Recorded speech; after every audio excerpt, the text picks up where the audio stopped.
Welcome to the Follow Up Boss Method webinar. Today we are joined by Rachel Van Cleave. How are you, Rachel? I'm doing fantastic. Thank you for having me on today. I'm super excited. Absolutely. So we're going to dig into what the boss method, build your business rule number 3, which is be the boss of your business. And so, Rachel, let's dig in first just a bit more about kind of your background, and then we'll Yeah, dive into the absolutely. details. Yeah, so I actually come from a real estate background. I have been in real estate for 10 years.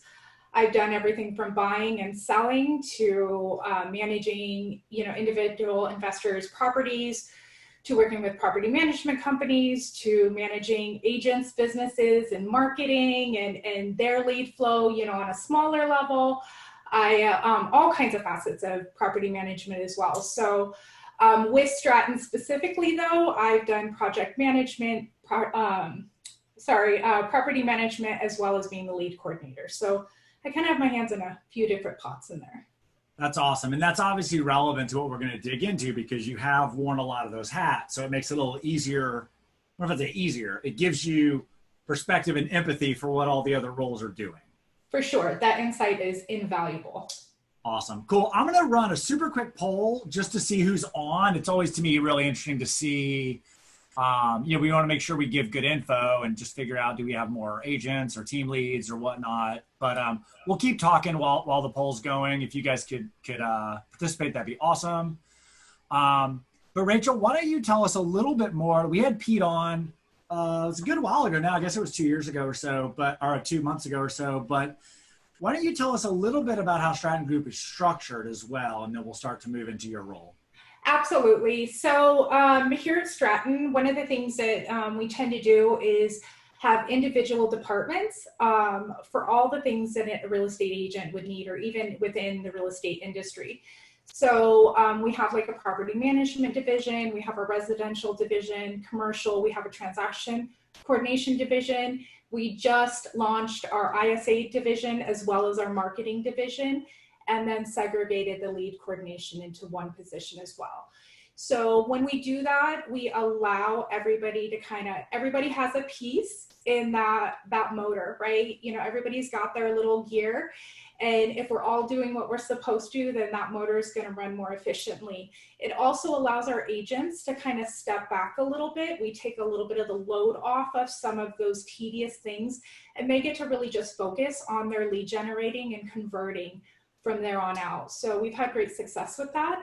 Culture is also a huge one. So we're definitely all about, really being involved with the team, and really, a lot of coaching and anything that could be supportive. We're going to offer that to anybody within the team. So That's awesome. it's a I've really been really amazing atmosphere. Yeah, and I've been really lucky to get to know you guys better over the last couple of months too. And it's funny. I think a lot of people say like, we have this department, we have that department, we do this. You guys really have that dialed in. I mean, I can speak very directly that you guys really have clear departments with clear roles and clear goals.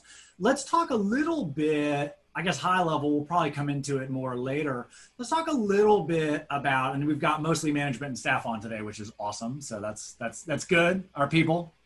No others though. Sometimes the others I think are my people. But let's talk a little bit about how you guys kind of gamify some of your follow-up and some of the things that you guys do, because I think that's something you guys do really, really well. Yes, we actually gamify across the board. So our individual departments will run little games, for trying to push the needle in one way. Right now, for instance, we have a game that we're tracking for the agents that if they meet, or they set an appointment, they get points. If they have a signed contract, whether it be a signed contract for a buyer or a listing signed, they get even more points. If they get a review, they get additional points. So, and the prices, I'm not going to lie, they're not tiny. We're talking $500, a piece, a big team event, as well as a dinner with the owners, so it really does. And then we changed our gamifying to breaking people up into teams, which allowed a lot of extra things to happen for our top producers to take more of a leadership role, as well as our newer agents to get that mentoring that they need, and that support. And then the competitiveness. People love to win. So when you're doing that, it really encourages this whole other behavior. So it makes it fun. We track it every day, which is also super important because you've got to be able to have that 5-minute, scoreboard that we can look at and know where we're all sitting. So that really does help. And we do that and we'll gear that towards if we're lower on listings or, we need more of this or this, we'll gear it towards that. And it really does move the needle into getting what we need. So, and then obviously just that team camaraderie, it's amazing to see. Yeah, it really is. So for people to give a little more detail on that, how long do you typically run one of those contests? Is it a week? Is it a month? Is it a... Yeah, about the smaller ones with the departments can be maybe a week or two, but these bigger ones are usually 6 weeks. Okay. Around that, it gives them enough time to like catch up if they had a bad week, just it gives them time, and it's, the numbers are bigger, so that's kind of fun too, those tallies are much bigger at the end. So yeah, about 6 weeks for the bigger ones. Cool. That makes sense. And that segues us right into getting good data in order to be able to do that. So I know that, obviously that you guys, that requires people making notes and making calls through the system and all that. Let's start as low level as we can on that. Like initially, and I know you're a little bit newer into this role, but I think you were maybe still a part of this. Like, how did you guys kind of create that culture early of just like, because I know that's everybody's pain point, right? They're like, make a note, log your calls. I mean, we hear it all day. How did you guys start to get adoption of make a note, log your call, send a text through the system? How did that kind of start, or how do you get the agents to do that? Yeah. So first off, obviously it is whoever is managing that system, understanding that system well. That is super important. And having a plan, right? Having the plan to follow. Absolutely. And then the other thing is the trainings with the agents. I keep my trainings relatively short with them. That helps because then I'm only giving them a short snippet of information that they can work on for the whole week and try to master before I hit them again. That one's really huge, unless we've got something major and we've got to do it in a group. I also group smaller too. We're still a team, we're expanding, but we're not a tiny team either, so right now I can take 2 or 3 at a time, so that's part of it. And, we'll go through, this is how you make a note. This is why it's so important. This is what I see. This is how it's going to benefit you. And especially around the games, you just mentioned how we track, deals and follow-up boss. That is a huge component. That is actually one of the key components within our games. Our agents have to know how to use those deals and how they transfer over and what those mean, and what they mean within the stage 2 when they're actually working with their clients. So we try to be open and train real heavy around those things and just reiterate that, especially when games come up. That's great. I love that. Yeah, and I think the consistency, what strikes me with you guys is the consistency of it. It's not changing the stuff. The contest and the games may change a little bit, but the ultimate thing is like, here's the plan, here's the stages to use, here's the here's the deal. The process is the same. Yeah. Yeah. Absolutely. Yeah, that's great. I think one thing that people are well intended about, but I think a lot of times they maybe unintentionally change that a lot. Like, oh, heard somebody uses this stage, so we're going to use this stage now. And it can be really hard to do that. And I think the bigger you get, the harder it is to do that, right? If you got 50 agents, it's a lot harder to roll out something new. So scale up. So one of the things too that I'm a big believer in with Follow Boss and our agents is making sure that whether it be deals, stages, smart lists, or action plans, that they mirror each other. That way, even if they don't know that specific deal stage, and they haven't maybe addressed it, or we haven't addressed it with them by happenstance, there's that consistency of already knowing how to run through our stages, and they're mirroring each other with everything else that we do. It's almost effortless, right? We make it super simple for them too.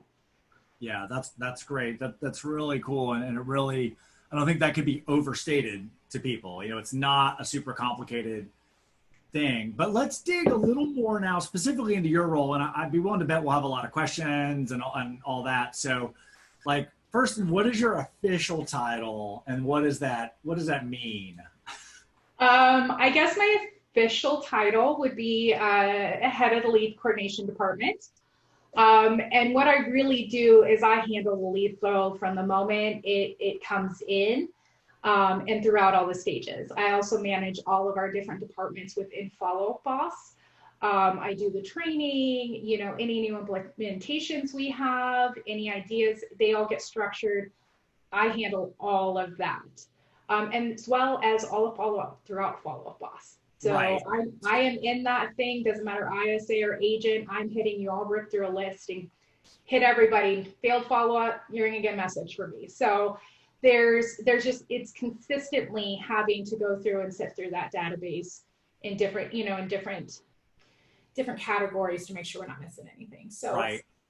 That makes sense. So I'm sure and there's also, more I could add to that, but that's the nuts and bolts. Right. That's the essence. I mean, to me, my interpretation of it that I've kind of come to learn or understand is that, basically you're responsible for the setup and functioning of Follow Up Boss, whether that's lead flow or action plans or automate, like whatever the things are. But then the training and whatnot of not just the agents, but ultimately ISA team and whoever's using Follow Up Boss. Correct. But additionally, that you're really focused on somewhat the life cycle of the lead. And I don't want this to be confused with an ISA style. It's not that you're always on call and you're taking all the leads. You're making sure the flow is right, and you're making sure that whoever's supposed to follow up first or next or whatever is happening. Correct. Absolutely. Yeah. So all the accountability in that Follow Up Boss, it's all my responsibility. And there's a lot to unpack there. I think what I'd like to do, though, is start with what I think will be most relevant for people on, which is maybe kind of starting backwards, is like, what is the day-to-day of that? Like, you go in, let's just say, let's make up a scenario. Let's say you log in, there's a lead there. It's been assigned to an agent or an ISA. It's been 30 minutes and there's no note. Like, what happens at that point? Like, what do you do? Well, at this point, it should never happen, because the first thing I do when I log into my Follow Up Boss in the morning is I hit all of our daily leads. And I'm going to mention that this needs to be priority for them to reach out to. And then I have systems in place to track that lead, whether it be through tasks or other things, because our rule of thumb is if you have not responded to that lead in 5 minutes, then it goes over to ISA. So that would be the first thing. So we wouldn't necessarily get to that point. Now, if we were going to go deeper into the database, which is what I do throughout the day, I actually have many smart lists created for myself or for ISA or for our agents. And I say I rip through the list, but that's truly what I do. I go lead by lead and I'm looking for specific information. If there's failed follow-up, then I mention, I tag, task, I mention, I tag. So I just go through this repetitive thing through it. And now the lists aren't always the same, but the process is. The daily leads have to be checked up throughout the day, and then I'm gonna rip through the list, and then usually I'll work on whatever protocol we're trying to implement or new systems, integration or whatever it is. But I'm gonna tell you that shouldn't happen. Right. Okay. Fair. No, and that's great, and I love that, and I think if you're comfortable sharing it, is there a different structure if it goes to the ISA? I mean, a different compensation structure? So, what happens if it goes to ISA?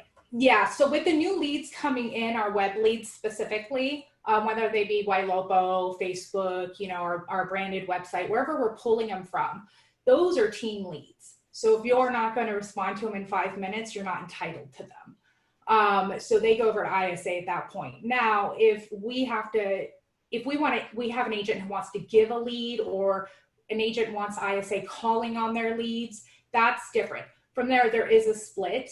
If an ISA sets an appointment, they automatically get a percentage of that commission. So again, that lead coming in is going to go over to ISA. They're not going to get they're not going to get that deal unless it's somehow transferred over to them. The split they know that's going to happen if we have given ISA the ability to call on their stuff, or ISA finds a failed follow-up and they call and set an appointment, they lose that. But we've also built that in. We've also had to change that behavior with them, and to create that value. I mean, there's a lot, especially with ISA. If ISA is going to set an appointment, you know what I mean? Isn't it worth the commission that you're going to give up? You didn't have to do any of the lead generating to get to that point. So the value is there for the agents. So there's not a lot of complaining about that one. You know, they know the rules, you know, they know how we're structuring it. They know how we're going to filter it out.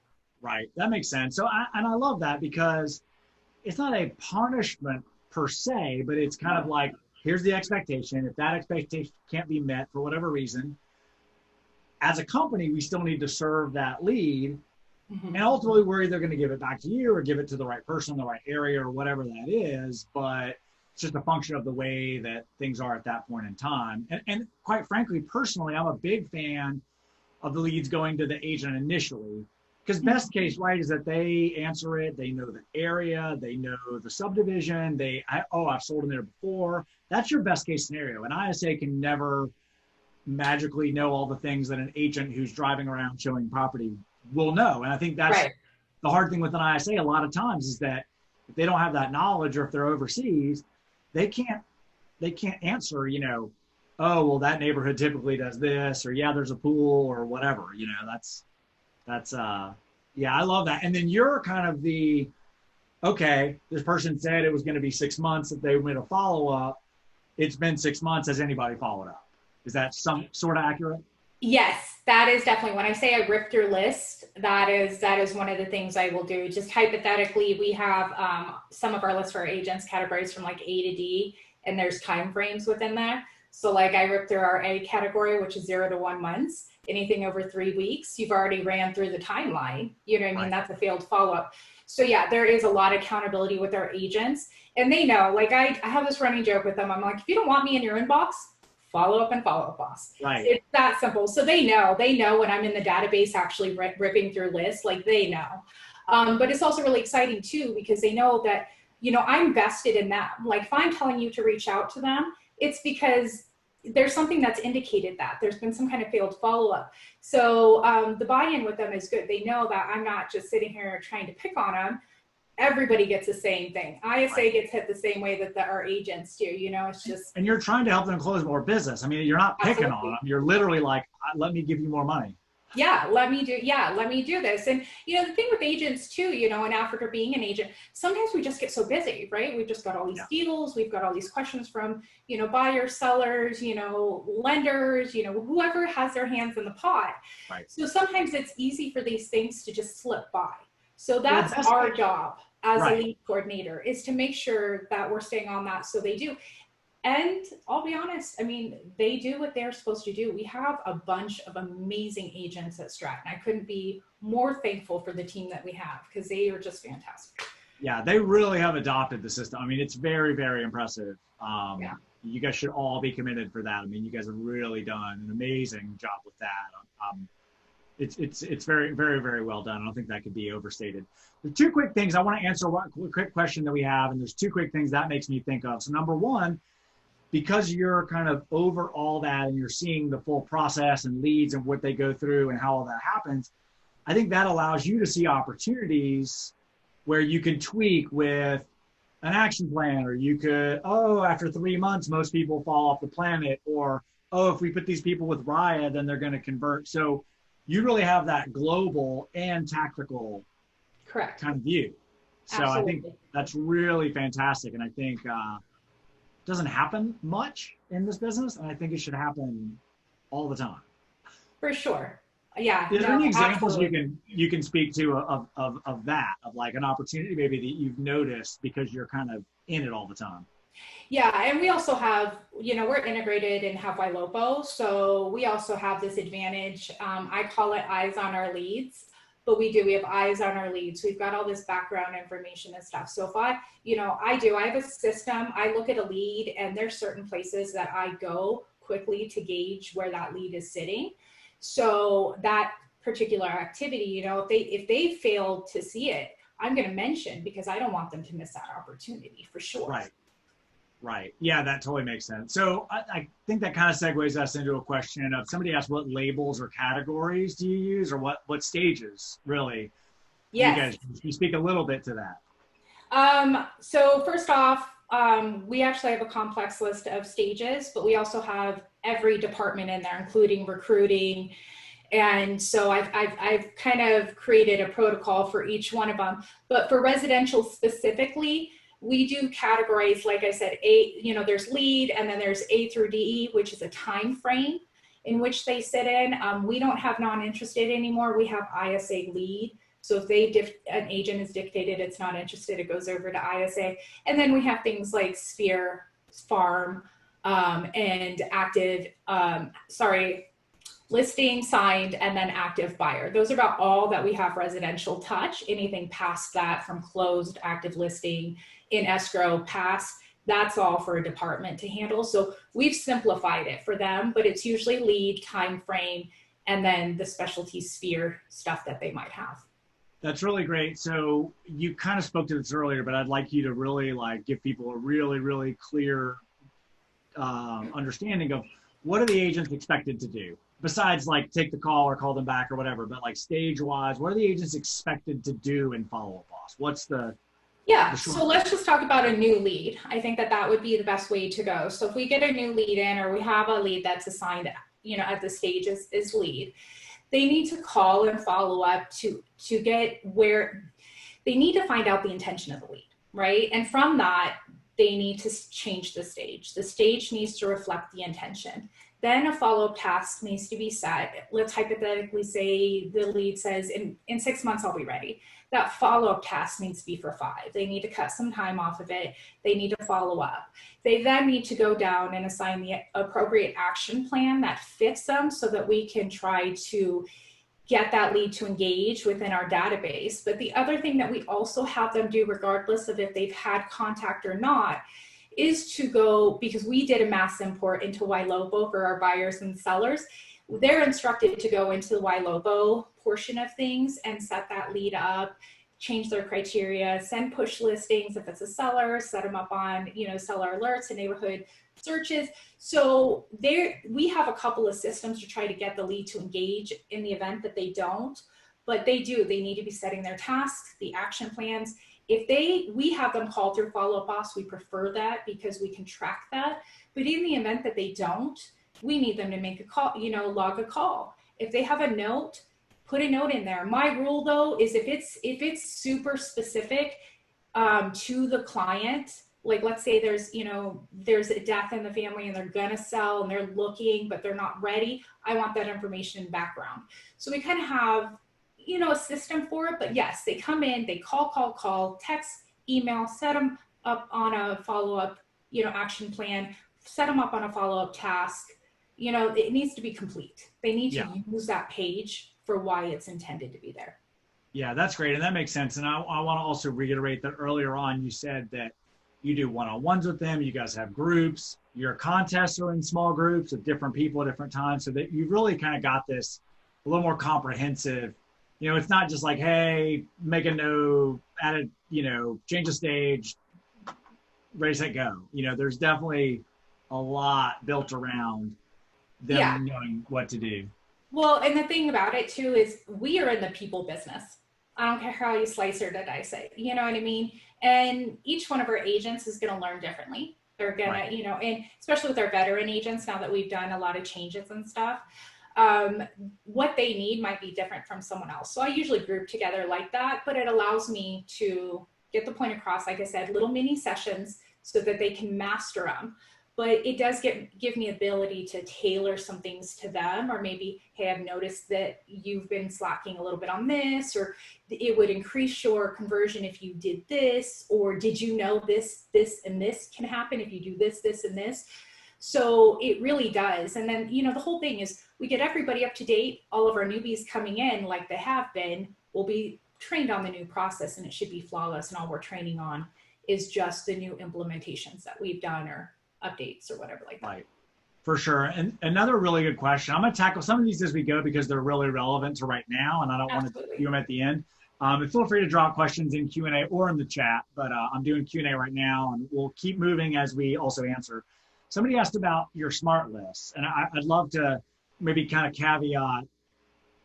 I think you guys have a lot of different smart lists for different people, but maybe let's break them down into what would an agent use, and then what do you use?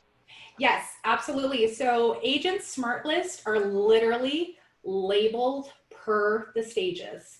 Okay, so for the agents, it's mirrored for them, so it's super simple.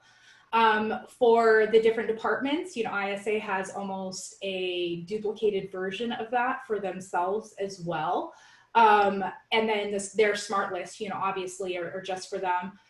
We have smart list around recruiting as well, for that department and property management. But for me specifically, other than using those smart lists to rip through our database, I actually keep track of our leads and where we're sitting on our leads and with my own smart list. So the reason why I do that is because when I'm making changes, I can track myself that way, but I have an overall look at the database because for us, we're different. We have right now 2 different cities with our residential teams. So we have expansion teams in different states. And then now we're talking about building our residential expansion teams, which means I'm going to have another city in our database. So I use my smart list to actually pull my database apart and look at it from an objective point of view. Like I can step back and I can look at those quick numbers in my smart list. Mine are always to the top so I can see my tracking. And those are usually based around, again, city, buyer, seller, no communication. That's a big smart list. No email, no phone call, no text. That's unacceptable. So for me, that's something that I'll rip through, and I like to keep track because I'm a numbers person. I'm a process of elimination. So I like to see those numbers change. I like to be able to quickly track. That's like my quick 5-second scoreboard, if you want to call it. But like I said, so those smart list is long, but mine specifically are based around understanding what's in the database. The agents are specifically where their stages are and how intentional they need to be that day with how they're hitting their list, or what's priority versus, what can wait if we had to push it off.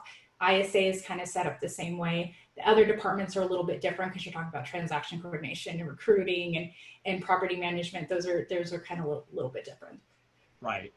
No, that's super cool. No, that definitely makes sense. And what we probably will dive more into smart lists as we go. We'll just see how much time we have and how many questions we get. Absolutely.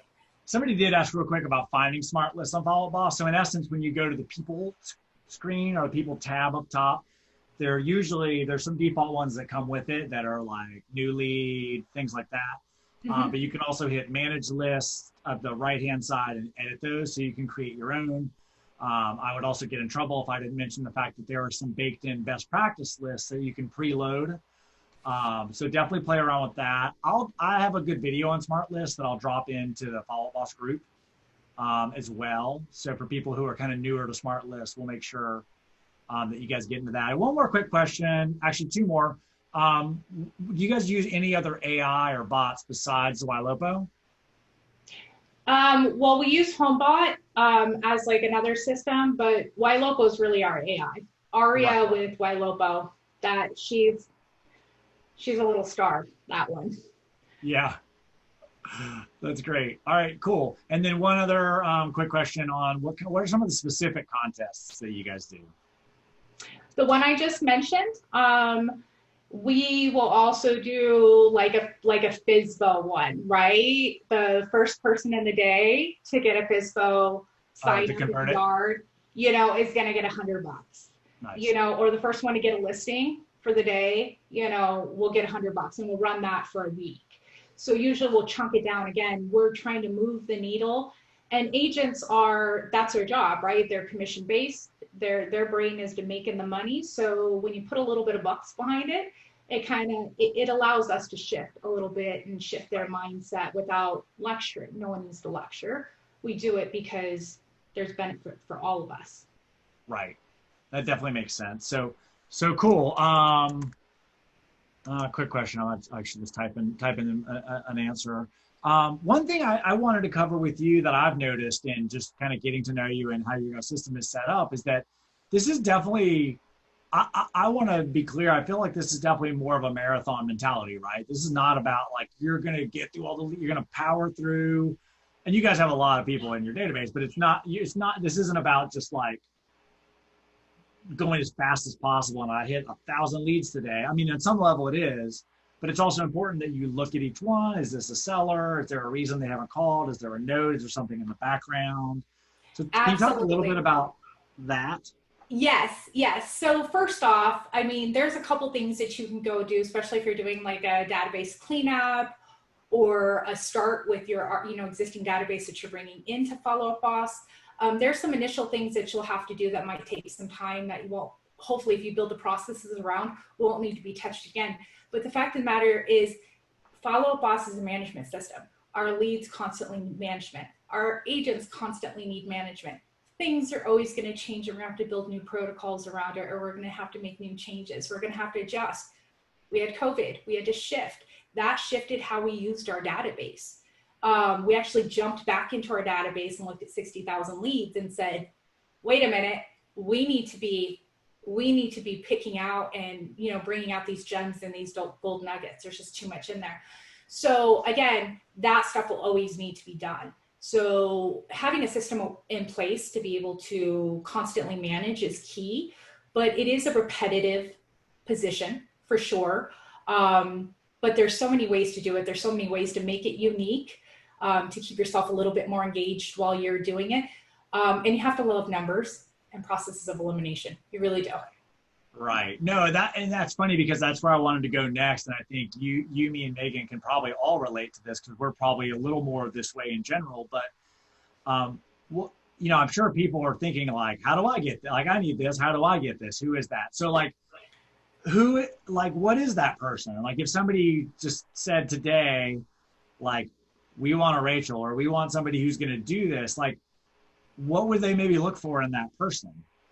Yes. So obviously being detail oriented, that's super huge because you're going to have to be detail oriented in every facet of Follow Boss, whether it means action plan, smart list, how the stage, how the lead flow works, how your agents work, how that conversion works. But you're going to have to love tracking and mundane work. You're going to have to be able to multitask. Super, super duper, super duper important.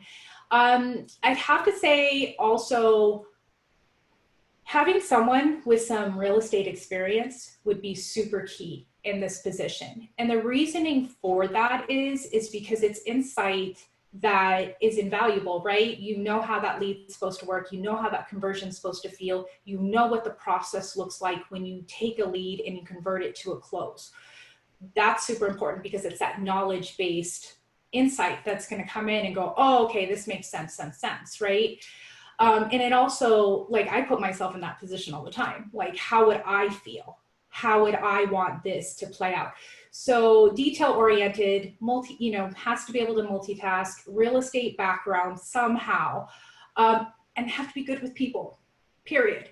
We have to love our agents. I love my agents. They fill my day. My whole goal every day going to that database is to make something happen for them, right? So they have to be vested, period.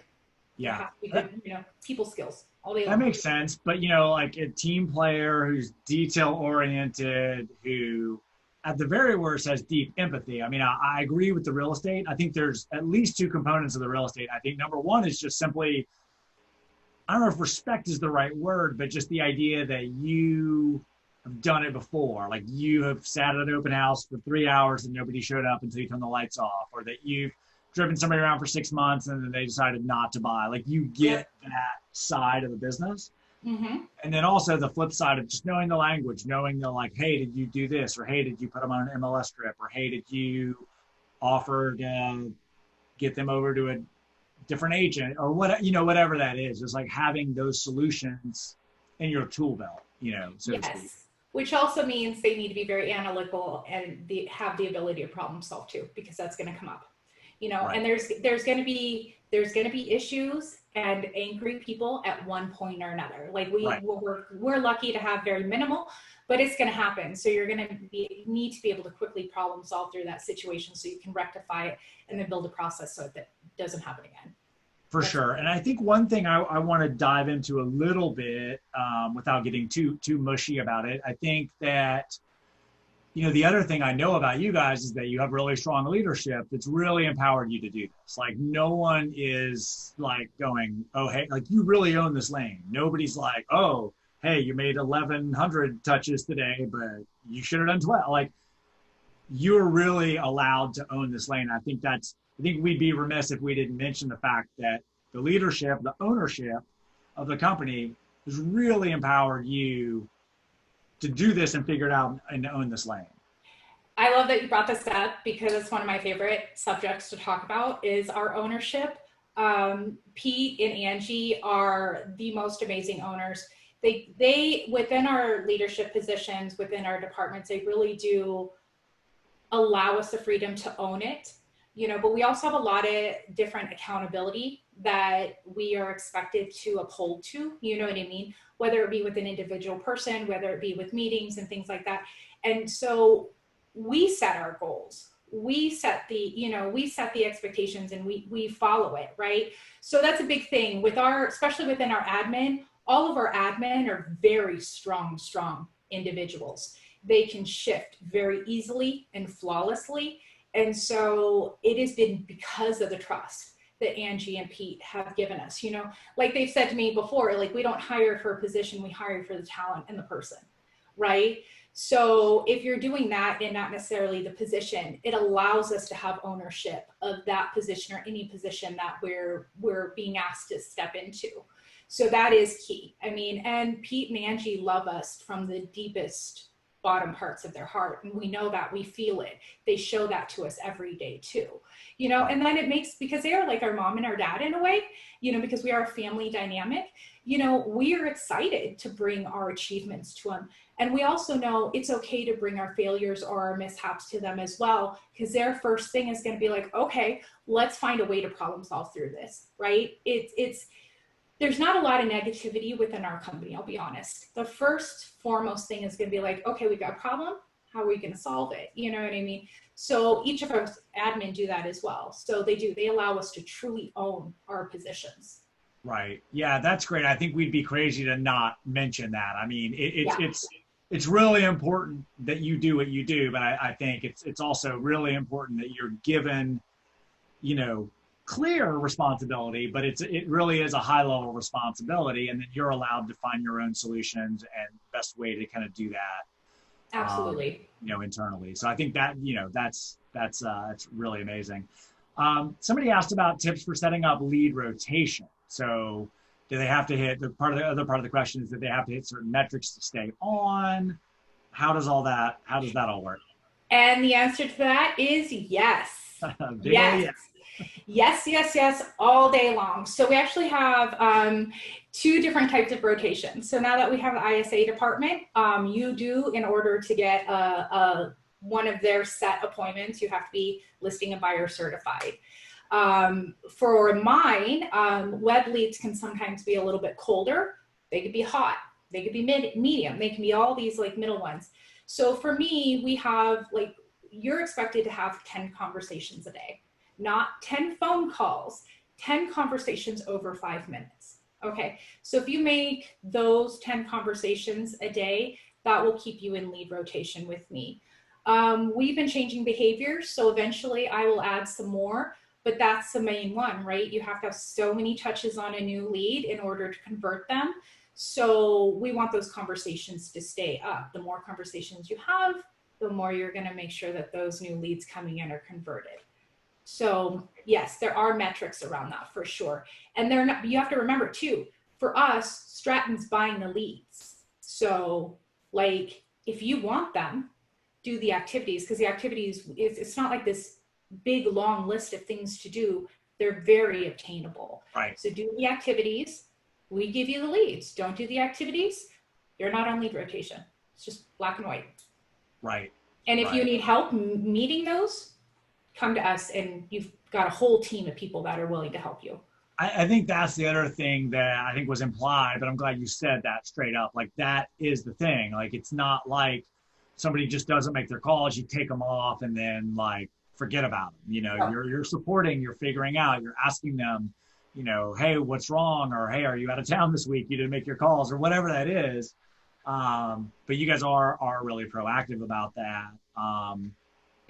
Or you don't just take somebody off and then, forget. No, there's going to always be clear communication about that, always. And we're always going to offer help, because, that makes us step back and go, well, if this isn't happening, what are you missing? that we can offer you. That's our job, is to offer you that support and knowledge that you need to be able to do the activities that you agree to when you, you signed into the team. So we hold ourselves pretty accountable for that as well.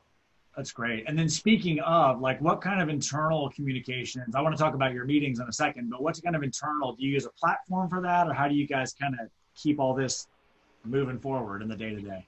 Yes. Well, Zoom, obviously, with kind of being more remote as a whole, has become one major platform that we use.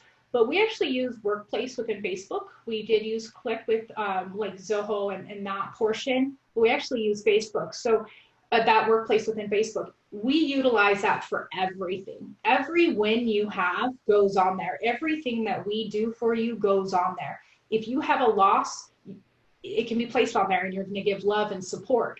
You know what I mean? If you've got information, it's going to go on there. If there's a company change or a contract change, or we've had COVID restrictions, those are going to go on there. So there's always we have a hub that we communicate on, and everybody participates. Everybody. It doesn't matter, owner, admin, agent, different department, everybody participates in that. That's great. And I would also argue that you guys essentially use Follow Up Boss as a communication platform, because you're making a note, or you're doing a mention, or you're doing something. So that there's a lot of that too. Yes. And that is, constantly communicating with agents that way. Throughout the whole day. And that's tied to the lead. Sometimes it blows my mind that people don't understand. If you make a note in a lead that's assigned to somebody else, they're going to get an email that says, like, hey, Rachel made a note about this lead, and you click on it, it opens that lead. Yeah, so I'll be really honest though, when it comes to Follow Up Boss, it is definitely lead specific. We do not have any company conversations within there. We do not have any, any of that specific stuff in there. But yes, if they've got an issue, they know that they can note me or task me, and it's going to get addressed there. You know what I mean? Same thing back at them. If we need something, they know that we're going to use that platform as well to communicate. But that just tends to be very lead specific, not company specific. Right. That totally makes sense. I had one other quick question I just totally forgot. Oh, about your meetings. Can you tell us a little bit about how often and what type of meetings you guys do? Absolutely. So as an overall for Stratton Group as a team, every Monday we have our sales meeting at 9 a.m. That one can last a little over an hour. We go through numbers, we go through changes, we go through contest, anything major gets handled there. But one of the big components about any of our meeting, I just want to throw this in right now, is there's always gratitude. There's always what you hit yesterday, what your goal is today, and how you're going to achieve that. There's always an accountability. We always start off with what you're grateful for, because we are grateful to be here. We should be grateful to be working with each other. There should be positivity we can bring out of any negativity. So that is always encouraged. Tuesday through Friday, there is we call it a morning huddle. We try to keep it to 15-20 minutes. And so we will actually talk about your conversations. We do use Follow Up Boss for recording and tracking as well, but we also use RealSync to sync with Sisu, and we track our hard numbers in Sisu. So that leaderboard gets pulled up every morning, that 5-second scoreboard, and you do need to call out your number. And it's never about, oh, you didn't make your numbers, what are you going to do? It's never like that. It's and it's funny because agents will do that. Well, I didn't meet my conversations yesterday. I didn't meet this, but I'm going to do it today. The number will be this, this, and this, and they add it on. We also use 411s and GPSs as well to track our week. So those numbers are always very clear for anybody who's spouting them out. And then obviously admin, we have our daily meetings throughout the week. And then there's also scripting practices and designated trainings and things of that nature as well throughout the week, but they're always scheduled and the agents know well in advance that they need. Are those required, or those just kind of as needed, or they can be required if they're newer? Like, how does all that work? Like script practice, for instance, that's important, right? Because we, like, especially with COVID, we've had to adjust our objective handling in a lot of different ways. That script practice is super important. So you won't get team leads, teams referrals and things like that. You won't get those if you don't participate in them. So are they optional? Yeah, but they're also, if the activity is not done, then the reward is not given either. Right. You know what I mean? So the trainings, yes. The morning huddles, absolutely. Absolutely. We want to see your beautiful face on every morning. We really do. And I know that's a corny thing to say, but we are a team. To see everybody's face, and you have to have your camera on, to see everybody's face and start your morning off like that, to know that these are the people that are in your court or you're in their court, that's a great way to start the morning. To know where everybody's sitting and maybe where we as admin might need to step in and help out too. It's invaluable. I mean, culture is huge with us. We are a family, for real. Yeah, that's great. And I just to really emphasize, I mean, you guys really do it right. Like I see people all the time that talk about like, well, we do this and we do that, and they're well intended, but you guys really, really, I mean, have a lot of this down. I don't think that can be overstated. That said, to be fair, it's been a long time. I mean, it wasn't magic. It didn't, this wasn't like didn't just roll it out and like, oh, here it is. I mean, it was a long time of learning and figuring things out and we had elevating people, Yeah, we have owners that have been in this industry for 30 years. You know what I mean? Different teams, they've learned a lot. So when they did it right when they got Stratton, when they created Stratton, they merged and they came together.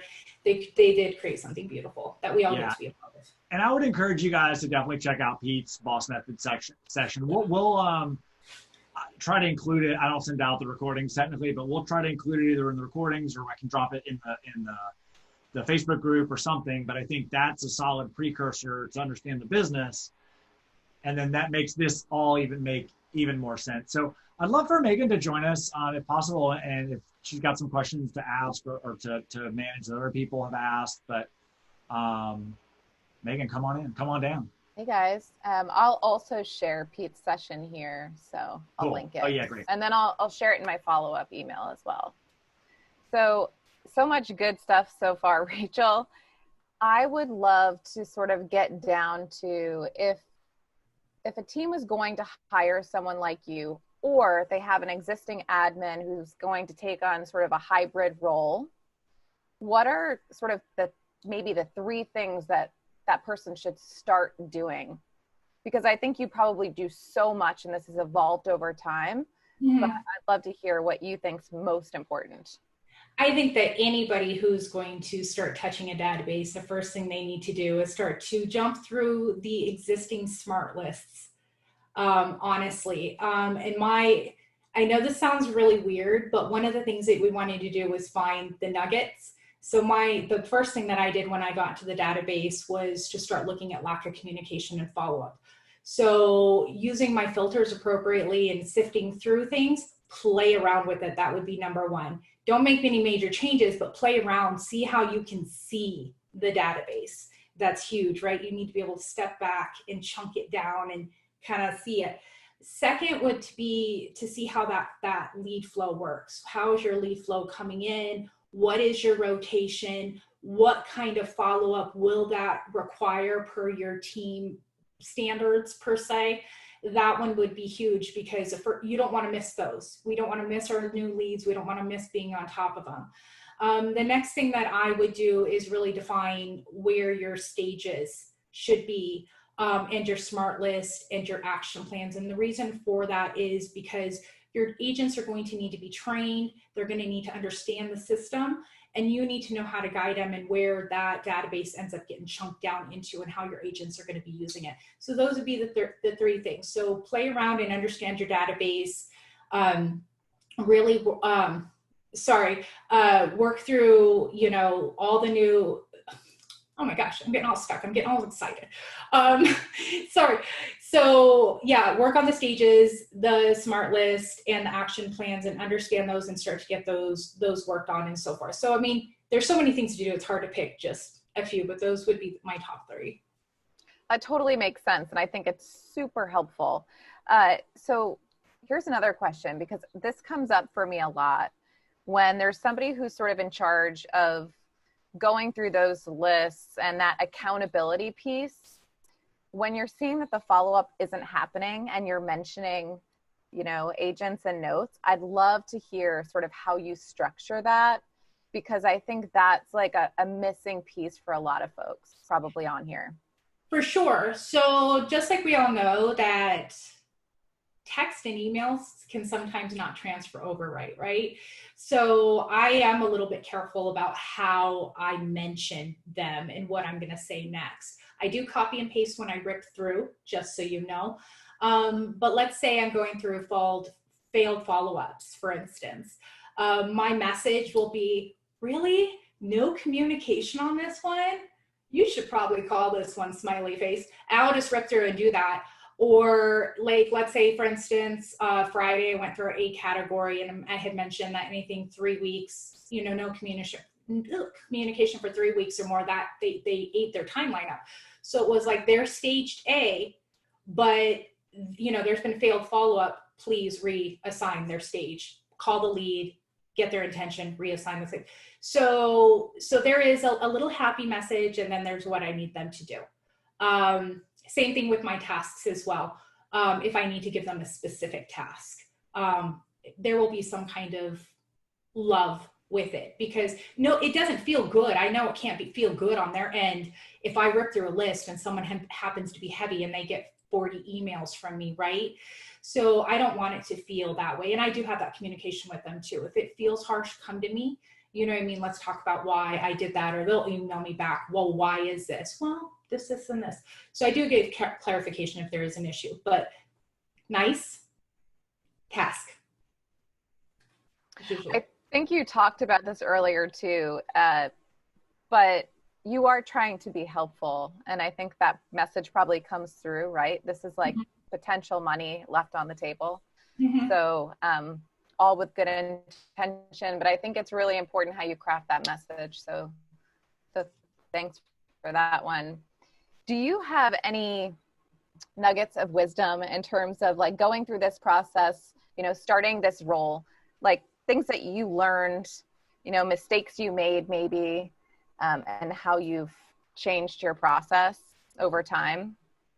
Yes, and there's actually been a lot. As you sift through the database, especially because ours is decent sized, things will get shifted over, maybe that shouldn't have. An immediate process is built around that to stop it from happening, you know, from happening again. But if there is one, that one's really hard because it's such a complex program that can do so much and offer us so much.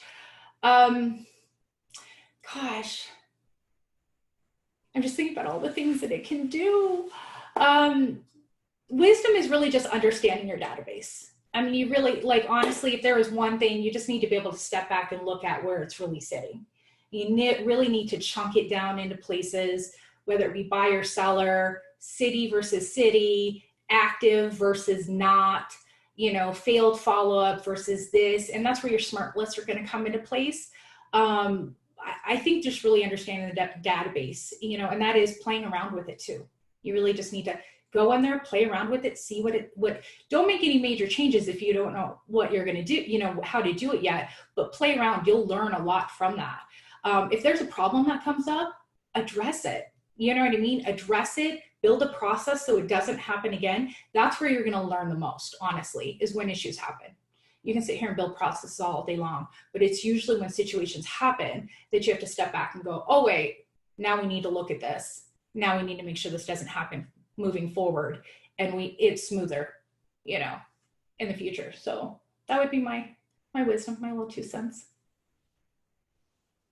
Do you have a consistent daily workflow for yourself? Like you start out doing this, you move on to the next piece. Yes. Okay. Yeah. I'd love to hear that. So like I told you, we work off of 411. So I already have my week for my goals that I have. For instance, I want to tangibly run, like complete a lead 1,000 times a week. It's not as easy as you think. I also want to create like so many automations, or so, you know, fix so many action plans, or so many new implementations, you know, for filtrations. So I actually have it all time blocked in my calendar. And I have a calendar that actually lets me know when I need to wrap up a project and I need to start moving to the next. My calendar actually holds me accountable, for the record. So yes, I do have a whole system in place for how I'm going to hit it. I start my morning off hitting my leads and making sure that my any of the new leads have come in, any of the ones in the last 7 days have all their touches and I haven't missed anything with those. I start that and then the rest of it kind of follows through.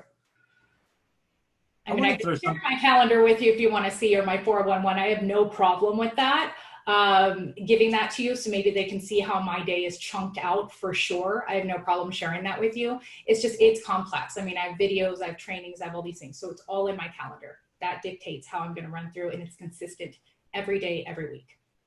Something I want to emphasize too, that to be fair, Rachel and I have talked about before, is that the idea is that there literally is no finish line. Like it's not that like, oh, I'm going to get this action plan and I'm going to do that and then it's going to be amazing. It's like, okay, we're going to do this action plan. We're going to watch it for 30 days, see if that one works. Maybe it'd be better if we added an extra thing, or if we added a stage change at the end, or added automation or whatever. And I think a lot of times people are looking for this magical answer, like just do this and it's going to be amazing. And I don't think we could overemphasize that Rachel is constantly checking and measuring and but by the same token, you're not doing it every second, every day, because then you'd never have anything to measure. So it's really, and I know it's hard because a lot of people they're kind of black and white. They don't have that gray, but Rachel's entire job is gray. It is like, we're going to do this a little bit and see how that goes. We're going to try this, see if the agents do it. We're going to see if all this works. So it's just a constant iterative process of going through all that. Which is such a good point, because we have that question here, in terms of effective action plans. And we get that question all the time at Follow Up Boss. And quite frankly, the language you use in one market should be different in another market likely. And so I think the message here is, Rachel, you'd mentioned that based on sort of the status or intention of the lead, then you use a certain action plan. So figuring out what those stages are and intentions are, and then having a plan per stage. Yes, absolutely. In fact, I make sure that my action plans for my agents are within the action plan for the lead. They also mirror the contact that they should have with them. So I do mesh them together as well. So it's all one thing. It's real easy for them to stay in line with everything. Can you define 411 a bit? I know some people have some questions about what is this 411 thing? Yeah, absolutely. So really what it is the GPS is kind of like your breakdown of what your goals are. You always want to have your lag and your lead indicators for sure. And that's where the 411 comes in. It allows us to chunk those annual goals out into a month, and then we get to chunk it out into a week. So, for us, it's really important because it's almost like our to-do list, right? We work off of what is that 20% that you need to do to move the needle, right? That means you have to earn the right to do something else. So you need to do your 20% to earn the right to do anything else. So your 411 is really based around that 20%. It does have everything else on it, but it's clear. It's there. You start your week knowing what you need to be hitting to hit your 20% to move that needle. Everything else past that can be pushed off or shifted to another day or taken another time. So it really brings our focus back down to that one thing. What do we need to be, how do we need to be moving the needle? So like I said, I'll share that with, what mine looks like. I have no problem because it's really lead, generating specific. But again, it's that accountability too, because when you're looking down, I'll actually I make notes throughout the week, but it really is broken down. So that stays in front of me. And I know when I start, I haven't done this yet. I got delayed yesterday, and I've got to adjust it today. I'm constantly looking at what I need to do with my department that's going to get us, to our goal this quarter, this year, next year. So keeping our focus on that one thing. That's what that 411 is for.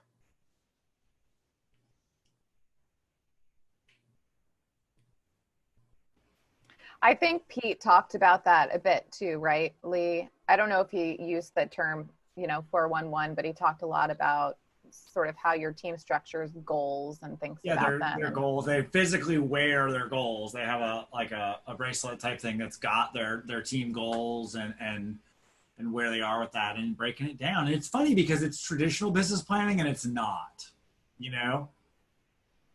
It's really cool. But yeah, definitely, for people to check out that session, he definitely breaks it down. And some of the specific numbers that they're doing, I think Rachel's numbers are more specific to kind of her department and the leads and all that.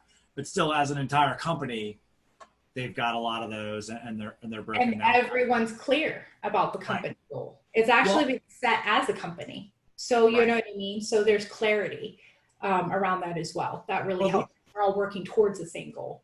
I do a lot of work and have a lot of conversations too about time management and all those sort of things. And I think the other thing is they're incredibly measurable. It's not like, oh, I need to get better at whatever and whatever. It's like, no, you have 10 conversations. What defines a conversation? More than 5 minutes. They're both short and simple, but ultra clear. One of my jokes, I always say, beginning of the year, people are like, oh, I'm going to work out more. I'm like, well, if you didn't work out at all last year, then working out once this year is going to be more. So are we talking about 3 days a week? Or are we talking about, so you really have to quantify those things in ways. And then, again, the bigger the team is, the bigger the boat is, the more they have to really be scalable and easy to understand because you got a lot of people. Yeah. Goals should always be measurable, period. So, right. Yeah, absolutely. Otherwise it's just a dream. So one more super quick question, which we touched on a little bit, but I want to go ahead and answer this and then we'll wrap because I want to respect everybody's time. Somebody just asked how many stages are you working with? And they also asked about tags, and we'll give the short answer on the tag. But how many stages do you guys have? And we'll do tags separate. For residential, I have no more than 10. For everybody else, it varies. ISA has a little bit more because they're doing more of the lead generating. Everybody else has a few less, to be fairly honest. But the agents have 10. I want to keep it super simple. Tags are even more simpler. I'll be really honest, unless we're dealing with a department specific thing, I don't want to see our agents use more than buy, sell, buyer, seller, buy, sell, and city. We might add some more to that, but really I want to keep that as simple as possible because our stages actually replace a lot of that filtration that we might need to do because that's how we run. We have our agents run through their stages. That's how we have them working. So that's where the complexity is in the 10, and we keep our tags more specific. I'm gonna say the tags are more for admin. They really are for the department and myself to be able to create specialized lists for them, not necessarily for the agents, because they'll use more than they need to, or they won't use them at all. So that's not something I can usually rely on. So that falls on lead coordinator to make sure those are consistent. So that's really great. I really hope that, I think this is an especially important session to have recorded because I think there's so many things that are just either brand new to people or little segments where they could tweak. And I just want to, for the last time, really emphasize that these are all things you guys have figured out over time and from executing. This is not, I think it's just really important to overstate that in that the whole point is figuring out bits and pieces and tweaks and things that make this easier. And like you said, copy and pasting. Hey, here's this, and all that. So I really thank you for being on and sharing all that. It's a tremendous amount of amazing information. Oh, there's so much to always talk about with this position, always. So I could talk about it for weeks, but thank you so much for having me on. It was truly an honor to be able to speak to all of you, especially about something I love so much and with a team I adore to pieces. So thank you as well. Awesome. I have a funny feeling we'll see you again in the Follow Up Boss webinar world. Oh, you tell me when I'll be there. Don't even worry about it. We'll be awesome. It'll be good. All right. Thank you so much. Thanks, Rachel.